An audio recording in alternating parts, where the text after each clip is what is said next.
자, 여러분 반갑습니다. 대기업에서 기업들의 은밀한 속사정을 전달해드리는 대기업 멘토 황호준입니다. 자, 오늘 DSR이라는 기업에 대해서 알아보도록 하겠습니다.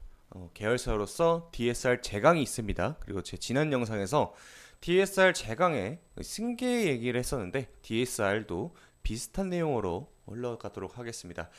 이 회사는 지금 현재 승계를 준비하는 듯한 여러 가지 움직임을 많이 보여주고 있고, 저도 이제 조사하면서 깜짝 놀랐는데, 유명 걸그룹 출신 자녀분께서 이 회사 오너 일가로 포함이 되어 있는 그러한 주식이었습니다. 신기하더라고요. 과연 이 회사 어떻게 승계를 준비 중인가, 이것에 대해서 오늘 내용 알아보도록 하겠습니다. 바로 시작하겠습니다. 자, 먼저 무엇을 하는 회사인지 알아봐야 됩니다. 일단은 DSR 제강의 걸 갖고 왔어요. 제가 DSR과 DSR 제강 이런 걸 사실 보더라도 DSR 제강의 실적을 보면 되기 때문에 제가 갖고 왔는데, 지난 영상에서 항상 강조드렸던 왜 이게 대왕고래에 관련된 테마로 한번 엮였었냐, 여기 보면은 딱 하나 제품 유전 시추형 광업용 이 와이어 로프를 판매 중이기 때문에 이 이슈로 해서 부각되었던 이력이 있습니다. 회사 자체는요 그렇게 막 딱히 나쁘지도 좋지도 않고 그냥 평범한 철강 회사 중에 하나입니다. 매출을 보시게 되면은 488억 원 발생을 하고 순이익도 59억 원, 그냥 준수한 수준입니다. 보통 평균적으로 철강 기업들이 마진율이 한 10% 나오면 장사 그냥 그럭저럭 잘하네, 이렇게 이제 평가를 내리거든요. 그래서 DSR과 DSR 제강 또한 비슷한 규모의, 그리고 시가총액이 또 비슷하기 때문에 그냥 평범한 회사라고 보면 되겠습니다. 자, 그런데 과거 이 회사가 어떻게 시작했는지를 알게 되면은 우리나라 기업들에 대해서 좀 이해하기가 쉬울 거거든요. 과거 1965년도에 DSR 제강의 모태 기업인 대성제강공업, 지금 이제 현 DSR이죠. 이거를 이제 홍순모 회장이 설립을 했습니다. 그러고 나서 시간이 흘러서 성장을 계속 꾸준하게 잘 해왔고 1971년 삼화제강을 만들었어요. 그게 지금의 현 DSR 제강입니다. 그 이후 홍하종, 홍석빈 이 두 분이 대표 이사로 올라왔는데 지금은 홍하종님께서 회사를 일궈 나가고 계십니다. 여기 계시죠? 근데 잘 보게 되면은 DSR도 여기 포함이 되어 있지만은 홍씨 를 가지신 분이 많습니다. 그래서 보게 되면은 이 회사는 홍가가 이제 운영을 하고 있구나라고 보면 됩니다. 그래서 여러분들도 이제 이 기업에 대해서 왜 이렇게 주가의 변동성이 나오는지에 대해서 인과관계를 좀 알면 괜찮거든요. 이런 거 꼭 보시면 재미도 있으니까 한번 보시고.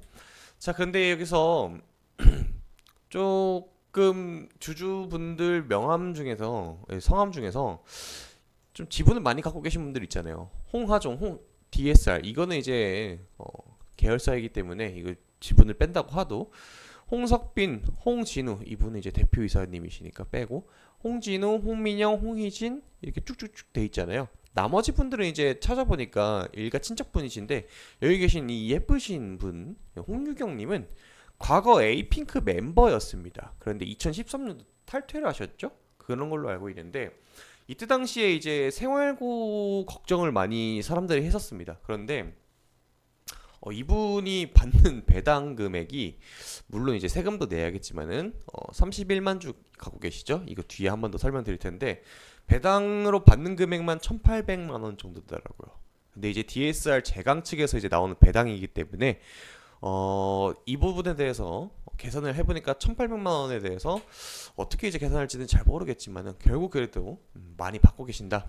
그 외에 나머지 분들도 90년생들 있죠. 90년도생들. 이분들이 아마 이분 중에서 회사를 승계받을 가능성이 조금 높다라고 생각하시는데, 홍수경, 홍유경, 홍진우, 홍희진, 홍혜인 이분들 중에서 이제 받겠지만은 사실 98년생이 회사를 물려받는 경우는 거의 없고 여성분들이시니까 아마 이 홍승현님이나 홍유경님으로 되시지 않을까, 홍진우님으로 되시지 않을까 생각을 하고 있습니다.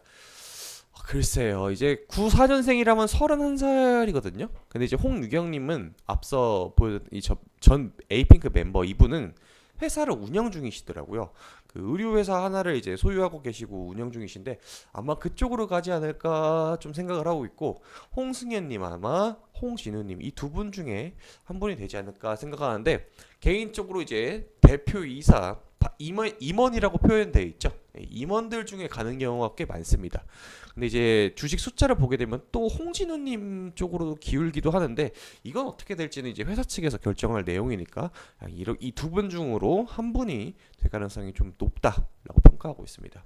보통 이제 장자승계의 원칙을 많이 따르거든요. 이 전통적인 이제 철강, 화학밥 먹던 회사들은 대부분 그렇게 따라갑니다.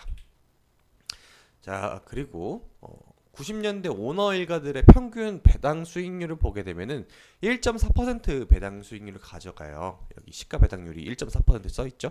근데 이제 60원입니다. 그리고 1년에 한 번씩 연배당이라고 보통 표현을 해요. 근데 이제 과거에 2024년도에 60원, 23년도에 60원, 22년도에 40원인데 왜 제가 이거를 기재를 해놨냐면은 보통 이제 승계가 코앞으로 다가오게 되면은 어느 순간 이 배당 금액이 쭉 올라가는 경우가 있어요. 그걸 여러분들이 좀 확인하면 됩니다. 근데 제가 왜 이제 자꾸 이제 배당과 승계에 대해서 얘기를 하냐면은 보통 이제 여기 뒤에서 한 번 더 설명드리겠지만은 이런 시그널들이 하나씩 발견이 돼요. 남지영 기사님께서 이제 갈무리한 걸 이제 갖고 왔는데 인용을 했는데 홍석빈 대표이사의 지분율이 기존 7.92%에서 23.74%로 늘어났다. 지분 인수의 목적은 책임 경영 강화다. 인수 자금 조달은 자기 자금으로 이루어졌다. 이 기사 있죠. 아까 제가 지분율을 다시 보여드리면은 여기 홍석빈님이 여기 계시거든요. 요 분이신데 이분의 지분이 올라갔다라는 기사 내용이었죠. 그쵸? 왜 이런 거를 여러분들이 주목을 해야 되냐면은 보통 이제 회사가 승계라는 걸 하게 되면은 상속세가 발생을 해요. 그런데 DSR과 DSR 제강 둘 다 시가총액이 612억 원입니다. 보이시죠? 근데 과세 표준의 기준을 보게 되면은 30억 원을 초과했을 때 10억 4천만 원 플러스 30억 원을 초과하는 금액의 50%를 가져갑니다. 그래서 대충 계산을 해보면은 여러분들이 600억 시가총액 600억 원 회사를 물려받으면 300억 원으로 돌아온다는 거예요. 근데 이게 조금 수지타산이 좀 안 맞을 수 있잖아요. 회사 측의 입장을 생각하게 되면 내가 평생을 읽어가지고 만든 회사인데 반토막 나서 이 세금을 낸다고 하면 아깝잖아요. 근데 이걸 줄이는 방법이 뭐냐면은 이 회사를 물려받는 시점에 주가가 1,000원이라고 계산을 해봅시다. 7월 26일이거든요. 오늘 7월 26일 딱 회사를 물려받았는데 이때 주가가 1,000원이었어요. 근데 1,000원이었는데 물려받고 나서 800원으로 떨어집니다. 그럼 마이너스 20%잖아요. 이것에 대해서 아까우니까 이 평균치를 산출하는 기준이 과거 2달 그리고 미래 2달, 그러니까 상속받는 날 기준으로 2달, 이 총 앞뒤로 4개월간의 평균치를 냅니다. 이 평균치를 내가지고 그걸 기준으로 세금을 매기기 때문에 여러분들이 회사를 상속을 할 계획이라고 하게 되면 어떻게 하겠어요? 주가가 올라갈 가능성보다는 한동안 정체될 가능성 아니면은 떨어질 가능성이 더 높다라고 보는 게 통상적인 겁니다. 그래서 이게 언제가 이루어지냐라는 게 중요한 건데 지금 그 시그널들이 하나씩 모이고 있죠. 연배당을 계속해서 주고 있는데 배당이 늘어나는 그런 시그널들도 나오고 대표이사들의 지분이 계속해서 바뀐다. 근데 제가 찾아보니까 홍석빈님 그리고 여기 홍하종님 지금 이제 회장님으로 계시죠. 이분들이 연세가 그렇게 많은 편이 아니에요. 좀 젊으신 편이니까 한동안은 한 4, 5년 정도는 더 경영할 가능성이 좀 높다라고 저는 이제 보고 있고 그거에 대해서 추가적인 내용이 나오게 되면은 제가 다음 영상에서 여러분들한테 찾아뵙도록 할 테니까 다음 영상도 좀 기대해 주시고 자, 정리를 해보자면은 과거 회사를 물려받았던 과정이 지금도 일어나고 있다는 겁니다. 현재 1세에서 2세로 넘어갔고 2세에서 3세로 넘어갈 과정을 좀 보여주고 있는데 이게 기업 입장으로 봤을 때 그냥 통상적으로 회사를 물려받는 과정이기 때문에 누가 막 질타할 필요도 없습니다.